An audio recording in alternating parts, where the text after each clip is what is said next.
Hi friends, welcome to క్యాసో memorial. మనం excise 3.2 నుండి third సమ్లో fourth sum explain చేసుకోబోతున్నాం. మనం 1, 2, 3 సమ్స్ కూడా లాస్ట్ వీడియోలో ఎక్స్ప్లెయిన్ చేసుకున్నాం. మిగతా 4, 5 సమ్స్ ఈ వీడియోలో ఎక్స్ప్లెయిన్ చేయబోతున్నాను.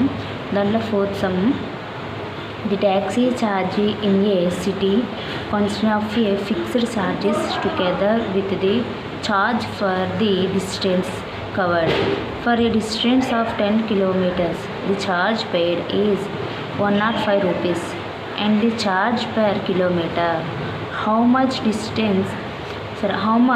does a person have to pay for traveling a distance of 25 kilometers? అంటే ఒక ట్రావెలింగ్ చేసే వ్యక్తి 1 కిలోమీటర్ దూరానికి ప్రయాణం చేసినట్లయితే ట్రావెలింగ్ ఛార్జ్ ఎంత అవుతుందో, మనం ఫిక్స్డ్ ఛార్జ్ ఎంత అవుతుందో మనం లాస్ట్ ఫైండ్ అవుట్ చేయాలి. అంటే ఒక taxi charge, the taxi charge in a city, ఒక సిటీలో ఒక ట్యాక్సీ ఉన్నట్లయితే దాని యొక్క ఛార్జెస్ ఎలా ఉంటాయి? స్థిర ఛార్జీతో పాటు ప్రయాణం చేసిన దూరంలో ఛార్జీలు వసూలు చేస్తారు. ఓకే, ఆ వసూలు చేసిన ఛార్జీ 10 కిలోమీటర్ల దూరంలో అంటే 10 kilometers ది ఛార్జ్ పెయిడ్. ఎంత పే చేస్తున్నాడు? 105 రూపీస్ పే చేస్తున్నాడు. ఎక్స్ట్రాగా తను ఇంకా 1 కిలోమీటర్ దూరం వెళ్ళినట్లయితే దానికి ఎంత పే చేస్తున్నాడో మనం చెప్పాలి. ఓకే, లాస్ట్ 105 రూపీస్ పే చేస్తున్నాడు. ఓకే, ఇది 1 కిలోమీటర్కి మనం లాస్ట్కి ఎంత పే చేస్తున్నాం, అలాగే 1 కిలోమీటర్కి ఫిక్స్డ్ ఛార్జీ ఎంత ఉందో మనం ఫైండ్ అవుట్ చేయాలి. How much does A person have to pay for travelling a distance of 25 kilometres. 25 కిలోమీటర్లకి తను ఎంత మనీ, 10 కిలోమీటర్స్కి అయితే 105 చేస్తున్నాడు, మిగతా దానికి ఎంత ట్రావెలింగ్ చేస్తున్నాడు దాన్ని మనం చెప్పాలన్నమాట. ఓకే, దీంట్లో ఫస్ట్ మనం ఫర్ ఎగ్జాంపుల్ మీకు ఇది అర్థమయ్యేలా చెప్పాలంటే ఫిక్స్డ్ ఛార్జెస్ ఎలా ఉంటాయి చూడండి. ఫస్ట్ మనం డిస్టెన్స్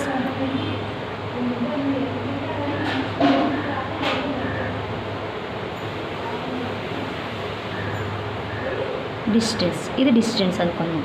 ఓకే, తర్వాత ఫిక్స్డ్ ఛార్జ్,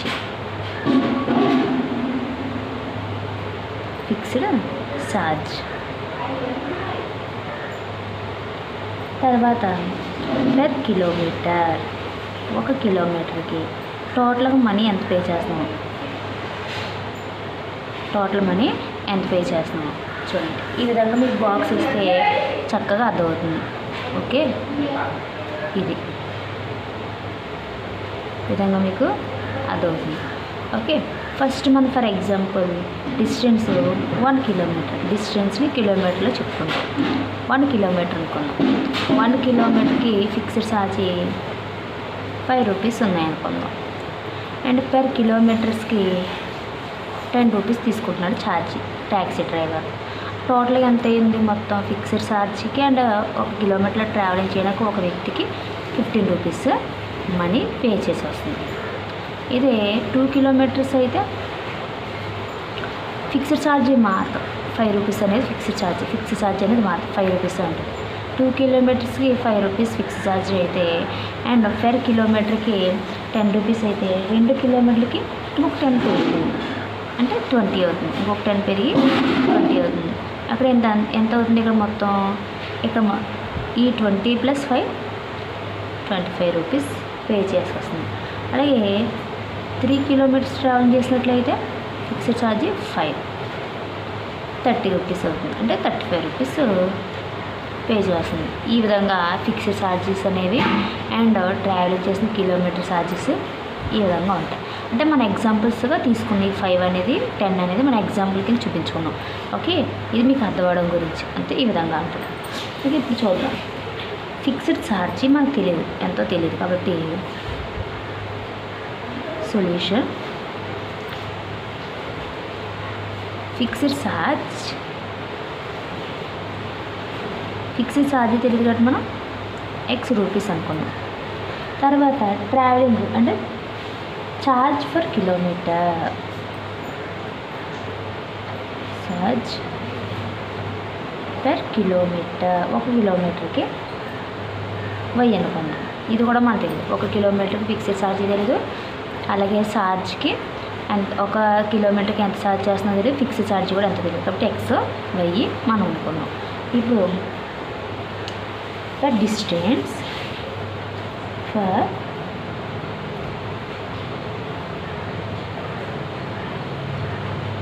distance 10 kilometers. మనకి ఎంత అడిగారు ఇక్కడ? Distance 10 kilometers. 10 kilometers. 10 kilometersకి ఎంత ఛార్జ్ పే చేస్తున్నాం? Charge paid is equal to 105 rupees. అంతే కదా. ఒక డిస్టెన్స్ మన 10 kilometer డిస్టెన్స్కి ఎంత ఛార్జ్ పే చేస్తున్నాం? 105 రూపీస్ మనం పే చేస్తున్నాం. ఓకే. నెక్స్ట్ ఇప్పుడు ఎక్స్ ప్లస్ వై పే చేస్తున్నాం కాబట్టి యాడ్ అవుతుంది. Is equal to 105. ఇప్పుడు మనం ఎక్స్ అనేది ఏంటి? Fixed charge. అండ్ వై అనేది ఏంటి? కిలోమీటర్. అండ్ డిస్టెన్స్ మనం ఇక్కడ ఎంత అనుకున్నాం? 10 అనుకున్నాం. అంటే 10y ఈజ్ ఈక్వల్ టు 105. దీని ఈక్వేషన్ 1 అనుకుందాం. Next second equation. తర్వాత ఫర్ డిస్టెన్స్, ఇప్పుడు 25 kilometers కావాలి మనకి డిస్టెన్స్. 25 kilometers లేదా 15 kilometers తీసుకోండి. 10 kilometers అయిపోయింది కదా. నెక్స్ట్ 15 kilometersకి ఎంత చూద్దాం. ఓకే. 15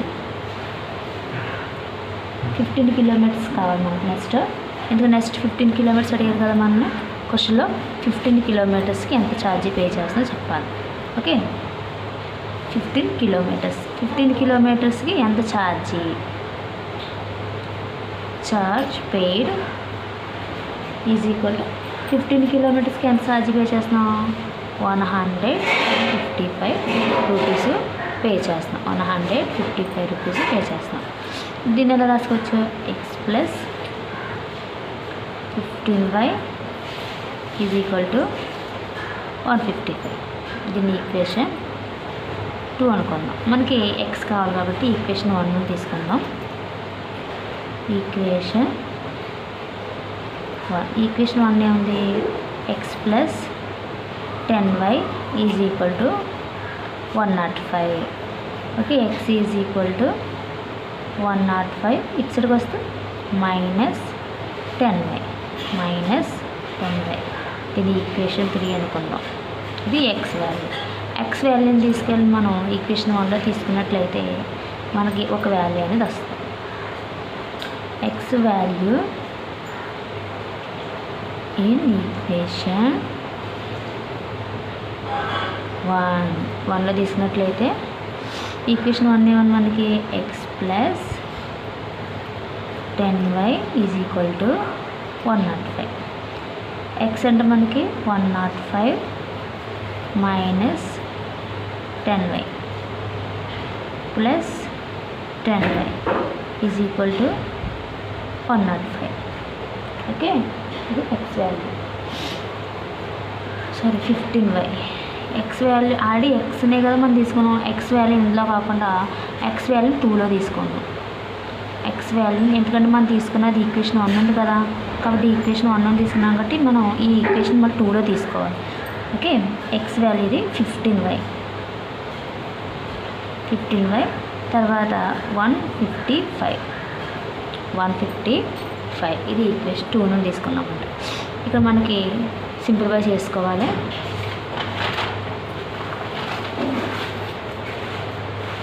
మనకు వచ్చిన వాల్యూ ఏముంది? ఈక్వేషన్ ఏమన్నా మనకి ఓకే ఇది. ఇప్పుడు మనం దీన్ని సింప్లిఫై చేస్తాం. సింప్లిఫై చేస్తే 105 minus 10y plus 15y is equal to 155. 105 plus 5y subtraction చేస్తే 15 10 5y is equal 155. 5y 155 minus 105. 5y 155లోంచి 15 తీస్తే మనకి ఎంత వస్తుంది? 100 అనేది 50 వస్తుంది. ఓకే. 5 తీసేస్తే 50. 5 ఈజ్ ఈక్వల్ టు 50. ఈ 5 ఇట్సరికి మల్టిప్లైషన్ ఈక్వల్ టు వస్తే డివిజన్ చేస్తుంది. ఓకే. 5 ఇందులో 5 1s 0 అంటే 10 times. y వాల్యూ ఎంత వచ్చింది? 10 వచ్చింది. y is equal to 10 in equation 3లో తీసుకున్నట్లయితే ఈక్వేషన్ 3 అంటే x is equal to equation 3 వచ్చింది మనకి. x ఈజ్ ఈక్వల్ టు 1 ఇది equation 3. x is equal to 105 minus 10y. x is equal to 105 minus 10y. x is equal to 105 minus 10 into 10. x is equal to 105 minus 10 10 అంటే మనకి 100. x is equal to 100లో నుంచి 105 తీసేస్తే 5. ఇప్పుడు x is equal to 5, y is equal to 10. ఇప్పుడు x అంటే మనకి ఏంటి? Fixed charge. అంటే fixed charge equal to 5 rupees and charge per kilometre. 1 కిలోమీటర్కి ఎంత ఛార్జ్? 10. డిస్టెన్స్ అంటే మనకు ఛార్జ్ కిలోమీటర్ని, డిస్టెన్స్ y తీసుకున్నాం కాబట్టి 10 rupees. అంటే fix charge 5 rupees and charge per కిలోమీటర్కి 10 rupees అనేది పే చేయడం జరిగింది. ఈ విధంగా మనకి 4th సమ్ అనేది ఎక్స్ప్లెయిన్ చేసుకున్నాం. దీంట్లో మళ్ళీ 5th సమ్. ఇది మనకి 5th some. Okay, 5th sum చూడండి. A fraction becomes 9/11. ఒక ఫ్రాక్షన్ ఉందంట, అది 9/11 అంట. If 2 is added to both the numerator and the denominator. న్యూమరేటర్కి అండ్ డినోమినేటర్కి 2 యాడ్ చేసినట్లయితే దాని యొక్క ఫ్రాక్షన్ 9/11 అనేది వస్తుందంట. అదొక equation. If 3 is added to both the numerator and the denominator it becomes 5/6. ఇంకొక ఫ్రాక్షన్కి అంటే 5/6 అనే ఫ్రాక్షన్కి డినోమినేటర్లోని అండ్ న్యూమరేటర్లోని మనం 3 యాడ్ చేసినట్లయితే అది ఫ్రాక్షన్ 5/6 అనేది వస్తుందంట. ఇది second equation. Find the fraction. ఆ ఫ్రాక్షన్ ఏంటి అని మనల్ని అడుగుతున్నారు. ఓకే, చూడండి. First A fraction solution. Let a fraction x by y. ఒక ఫ్రాక్షన్ మనం x by y అనుకున్నాం. ఆ ఫ్రాక్షన్ ఏంటో తెలియదు మనకి. ఆ ఫ్రాక్షన్కి 2 అనేది యాడ్ చేస్తున్నాం. 2 is added to both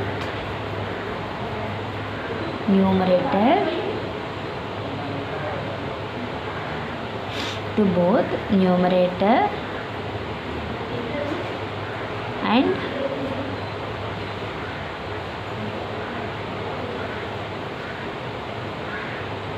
denominator. Okay, fraction becomes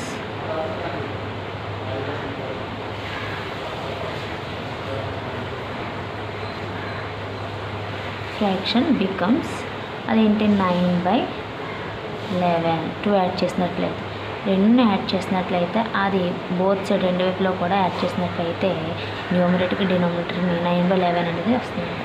first ఆ ఫ్రాక్షన్ మనం x by y అనుకున్నాం. ఓకే, యాడ్ అంటే మనం ప్లస్ న్యూమరేటర్లోని డినోమినేటర్లోని 2 యాడ్ చేస్తాం. ఈజ్ ఈక్వల్ టు 9/11 వచ్చింది. క్రాస్ మల్టిప్లికేషన్ తెలుసు కదా మనకి. క్రాస్ మల్టిప్లికేషన్ చేస్తాం అంటే 11 × x + 2, 9 × y + 2, 11x + 22, 9y + 18 multiply చేసినట్లయితే, సింప్లిఫై చేసినట్లయితే 11x ఇది ఇచ్చరికి వస్తే -9y -18 + 22 = 0. 11x - 9y ఇది పెద్దది కాబట్టి ప్లస్ వస్తుంది. ఈ రెండు అట్లా తీసినట్లయితే 4 అనేది మనకి 22లో 18 తీస్తే 4. ఇది ఈక్వేషన్ 1. ఓకే, ఇప్పుడు ఈక్వేషన్ 2. తర్వాత సేమ్ మళ్ళీ ఇప్పుడు 3 యాడ్ చేసినట్లయితే 3 is added to both numerator and denominator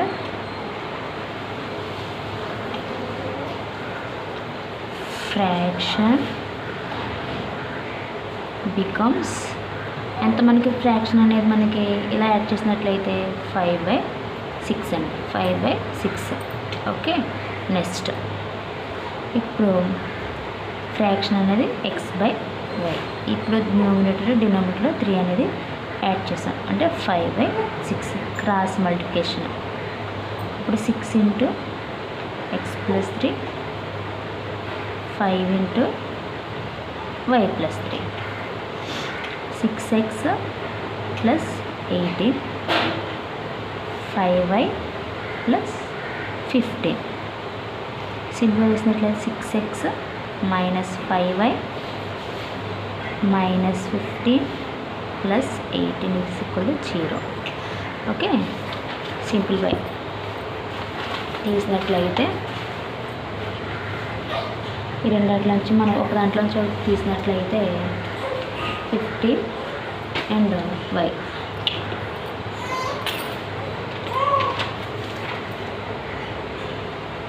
okay, మనకి ఇచ్చిన ఆన్సర్ వచ్చింది 11x అనేది ఫస్ట్ ఈక్వేషన్. తర్వాత 6x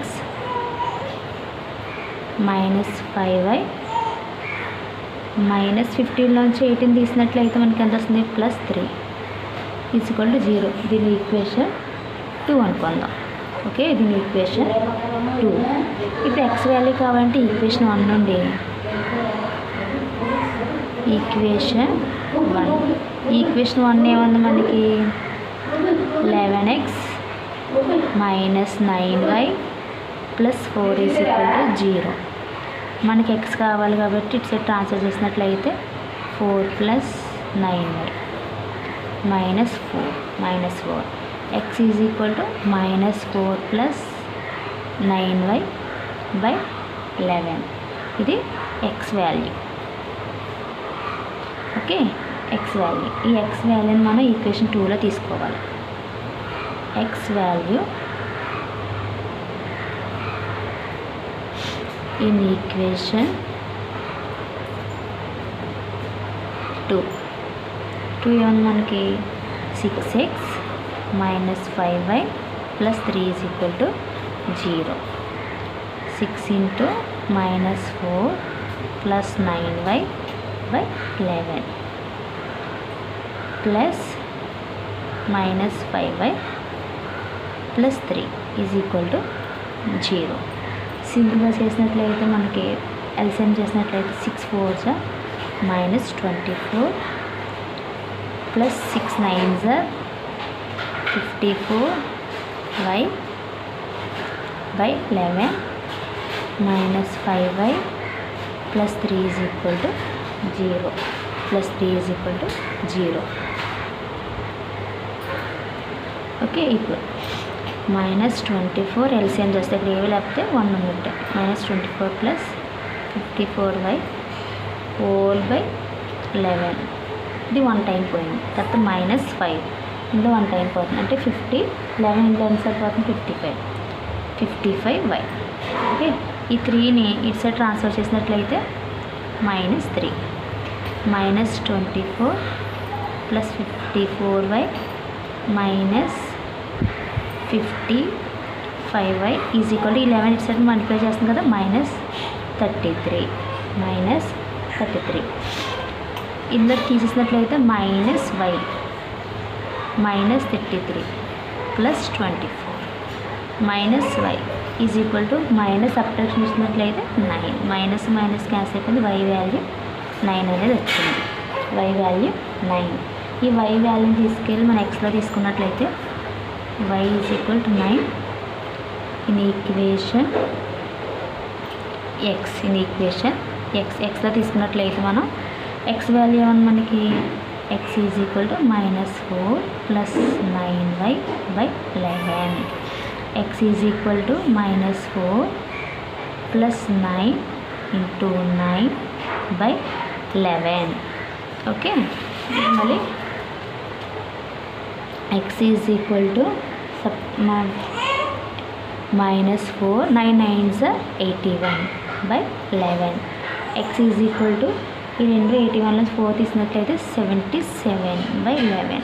దీంట్లో 7 times 5 x is equal to 7. X value 7 వచ్చింది. అంటే x is equal to 7, y is equal to మనకి ఎంత వచ్చింది, వై వాల్యూ ఎంత వచ్చింది, 9 వచ్చింది. అంటే ఎక్స్ వాల్యూ వై వాల్యూ వచ్చింది. మనకి ఏం చెప్పారు ఇక్కడ అంటే ఆ ఫ్రాక్షన్లో చూపించారు కదా, fraction x/y is equal to 7/9.